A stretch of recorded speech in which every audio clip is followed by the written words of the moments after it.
Alright, dudes. Um, this is my second time to try to film this video. Thank God I watched the full video of the first attempt before I posted it, because it said something really dumber than usual. I said if Kyosho made a 1/7 scale version, that would be somewhere in between the 1/8 scale and 1/10 scale. That's not true. And I said a bunch of other dumb shit. So anyhow, let me try to move through this a little quicker. Also, that video ended up being way too long, and I was falling asleep during it, as I'm sure you would have been. This is the entirety of my Kyosho Inferno collection. This is one of my all-time favorite cars, or platforms, if you will, or series of cars. For one reason, my first Kyosho Inferno was the TR15. I got it sometime around 2000, 2001. It was my coming back into the hobby after being a kid, after college or whatever. And then I believe I got an Inferno MP5, so an 8 scale, as this is a 10 scale. I think as far as this group of cars here goes, I got this guy. I believe I got the Inferno 10, which I think came out well before the TR15.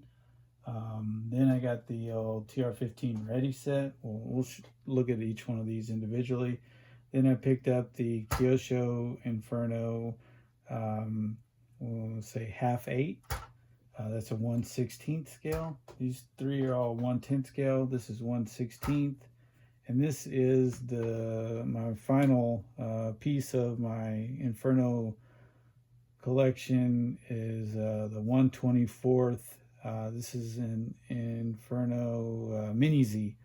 I believe they're saying that, it's really based on the body style here, but this would look more like an MP9 version of the Inferno, and I think we're on MP10 at least right now. I don't know if there's anything after that.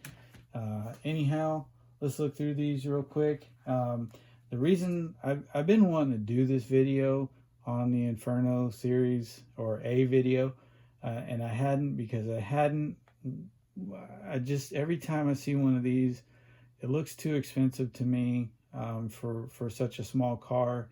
And finally this one came up, and it was a US seller for one, and it seemed pretty fair price wise, so I pulled the trigger on it. Got it last week. So really, this video's been one I wanted to do for a long time now. Nice little body there. Got that Kanai color scheme. I think yeah, Yuichi Kanai, which is freaking awesome. Got a motor in the middle there. I don't know if there's a center diff or not, but it's shaft driven and it is 4-wheel drive. Oil filled shocks. It's all legit, man. You got an actual tiny little steering servo in there, I believe. I don't know what that is. I'll have to, that may be the motor for the servo. I'm not sure. That's weird. I have to check this out a little bit more. I don't know much about the car. I haven't run it. They did include the controller with it, so we'll find some. I think it just runs off of AAA batteries. Yeah, 4 AAA batteries. So need to do that. Need to charge it up. This looks like a lot of fun. Like I mentioned, had waited a really long time before actually pulling the trigger on one of these, because I thought it was too expensive for what you're going to get. But I couldn't be more wrong, man. All the parts, all the engineering that goes into this car, this is this is everything you would expect from an MP5, really. And I guess people have been saying that about Mini Zs. They're well-made uh, cars for how small they are. But yeah, super glad to have this. Shouldn't have waited so long, really. They make a lot of hop-ups for these. You can get metal body shocks. You can get a lot of alloy parts. Haven't really got off into that because they seem to be pretty steep. But anyhow, so that's the 1/24th scale Inferno, sitting next to its older brother, right? I think this wheel and tire might weigh about as much as this entire car, at least without batteries. This is very light. So we'll set that aside. Next up, we got the 1/16th scale. This is called a 1/2/8 Inferno. This is an electric one, although it's got a hole here. It looks like it's ready for a nitro head to pop through. It was a faux or kind of a fake nitro head that was served as more of a cooling heat sink for, I believe, the electronic speed control. There is not one in this car. It's also missing a motor. I don't know if this car ever saw any action. It doesn't have a single scratch on it. It looked like somebody just wanted to hop it up, bling it out. Got all aluminum suspension arms, front and rear, shock towers, front and rear. These upper control arms are some kind of cast aluminum, looks like. Yeah, this one's pretty blinged out. I don't know that you got metal shocks in with the kit originally or not, but yeah, this guy's super blinged out.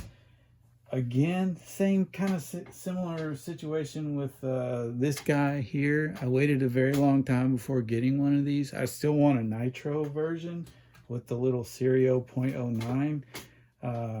That said, this is the real deal. I mean, that's a center diff in there.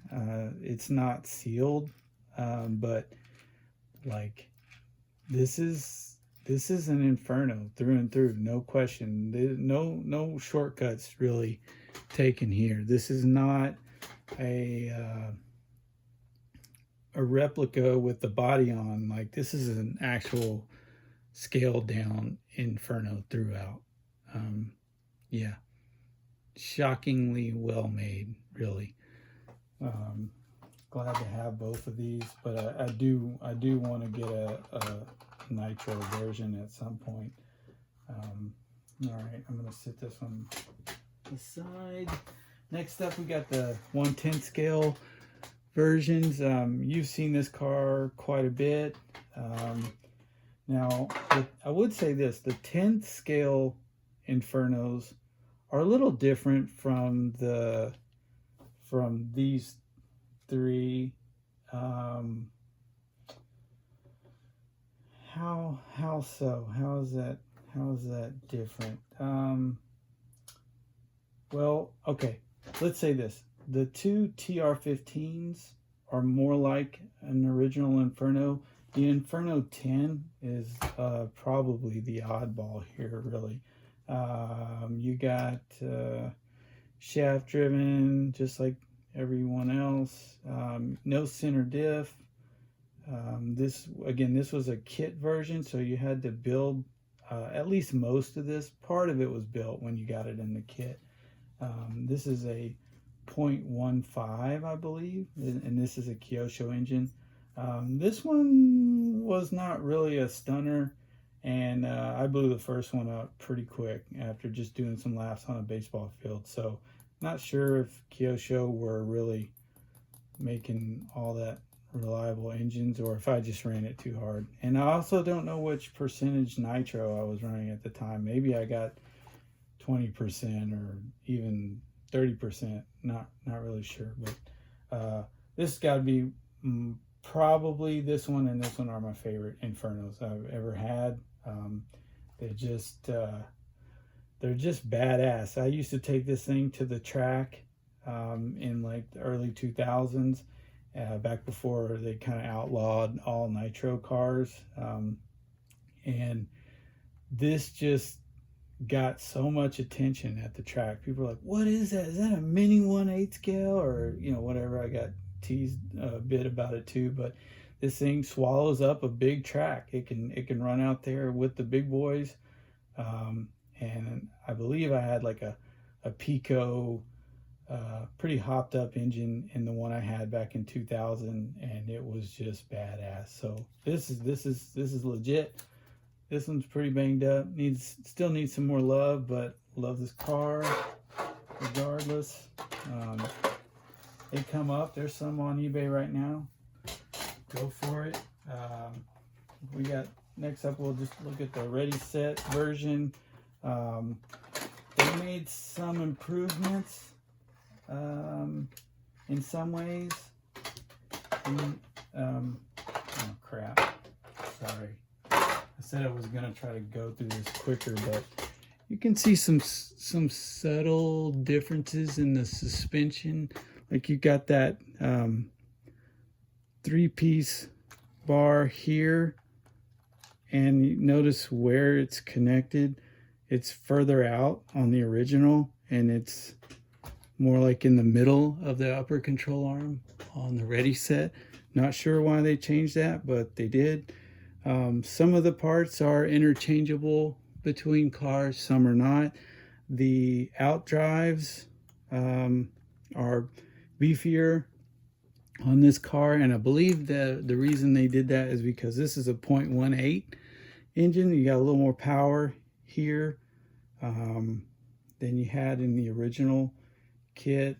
This was made, more around the time when people just sort of, I don't know if this precedes bashing or whatever, but this was made for somebody who wanted to turn this thing on, put some gas in it, and haul ass. And yeah, it seems like it was pretty well suited for that. But yeah, you can mostly tell that those are the same car. All right. I don't even know what I just said, guys. Sorry about that. So yeah, those guys are definitely Infernos, no question. This one, I believe this Inferno 10. I think this came out either. It could have been between when the original Inferno came out and the MP5. So this is not the first gen, but probably the second generation Inferno. This probably came out sometime between when the original Inferno and this Inferno came out, because this really doesn't look like it is or ever was a scaled down version of either the original Inferno or the Inferno MP5. I know that's confusing, but anyways, this kind of shared this platform with some rally cars of the time. I don't know if there was like an off-road truck or anything like that, but this chassis, this little upper deck here, there were several cars that utilized that. This one does have, unlike the two TR15s, it does have a center diff in there. This was only a point, I believe it's a 0.1, but it could be a 0.12. I think it's just a 0.1. The other thing that might help put it on the timeline, not like I don't have the internet where I could just go find out, but this one has the same, I believe, the same suspension arms that come on the Laser ZX, the original Laser. So at least that sort of gives you some frame of reference about when it might have come out. Never driven one of these, just still an Inferno in my mind. Shares the same wing, like this is the same molded wing with the TR15s. But awesome looking car regardless. I don't got a lot of love for that one, but it's, I mean, some car, if you want to collect a full set of any car or a series of car or whatnot, you got to take the good with the bad, right? I guess you don't have to do that. But all right, this is my MP5. Seen this one a time or two. I think all of these have been in a video or two. Maybe this might be the only one I haven't talked about before, well, aside from the two babies. But this guy I went through after I got it. It really didn't have much wrong with it. It should be a runner. I went ahead and put after run oil in the engine, drained out all the gook, went through the front and rear diff. Center diff was fine. Messed with a little bit up front. Somebody had used a substantial amount of Loctite on the kingpin. I think you would call that a kingpin, or just the screw that connects the knuckle to the uprights or whatever. There's a lot of Loctite in there, so those weren't really pivoting like they should. So the steering was just very, very hard to turn. There was a lot of extra work for that servo. It almost looked like somebody had decided to make a permanent shelf queen out of, like, mothballed the thing. I don't know why you would have done that otherwise. If they were trying to run it like that, you know, good luck. I guess one interesting thing here is that with the big boys, you get a front and rear brake, disc brake, and you can kind of tune those independently so that you apply, as long as you have a center diff, you can apply more braking to the front or rear, whatever you prefer. I'm not smart enough to know what the difference would be, but anyways, it's there if you need it. For me, a lot of these tunability options are really unnecessary, because I either don't get a chance to really run the car to learn what they do, or I don't drive that well to be able to notice the difference, honestly. But man, yeah, gonna probably cut it short there. At least I hope it's short. I don't know how long I've been talking. I hope you guys are doing well. I'm still struggling a little bit with motivation, but one thing that helps me a lot is I've been watching you guys' videos almost nonstop. I just want to take a second to thank you. You guys are all out there busting your asses, putting content up, and it really helps me watching you guys do your thing. I hope you're enjoying the hobby. I still love the hobby. I got another video that I want to make here pretty soon, but we'll call that good for now. And anyways, you guys take care of yourselves, and talk to you soon. All right, later.